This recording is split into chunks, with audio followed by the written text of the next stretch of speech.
এই যে উপরের অংশে লেখা আছে ডকুমেন্ট 1 ওয়ার্ড, এই অংশটাকে বলা হয়, কিন্তু উপরের অংশটাকে বলা হয় টাইটেল বার। আর এই টাইটেল বারে এই যে সেভ আইকনটা দেওয়া আছে, আন্ডার আইকন দেওয়া আছে, রিডু অথবা রিপিট আইকনটা দেওয়া আছে। এই আইকনগুলো সাধারণত কোন জায়গা থেকে আনতে হয়, কিংবা শর্টকাটগুলো কোন জায়গা থেকে আনতে হয়। আনার জন্য আমরা এখানে গিয়ে এই যেটাকে বলে কাস্টমাইজ কুইক অ্যাক্সেস টুলবার, নিচে একটা অ্যারো হেড দেওয়া আছে, প্লাস উপরে একটা টাগ দেওয়া আছে। আমি ক্লিক করলাম এখানে, এই কাস্টমাইজ কুইক অ্যাক্সেস টুলবার।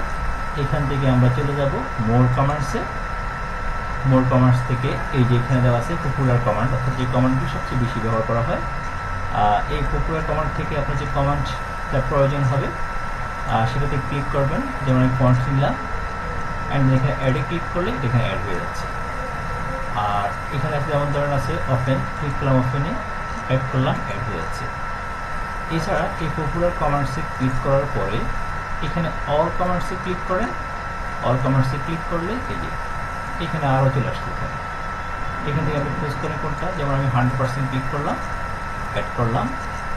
আপনার প্রয়োজনীয় শর্টকাটগুলো এখানে কিংবা কমান্ডসগুলো এখানে অ্যাড করে এখানে গিয়ে ওকে দিয়ে দিবেন।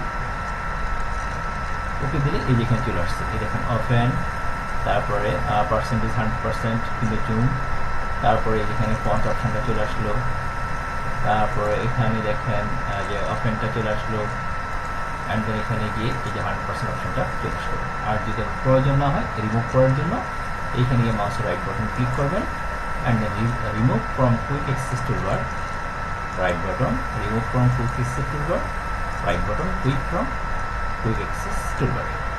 Thank you.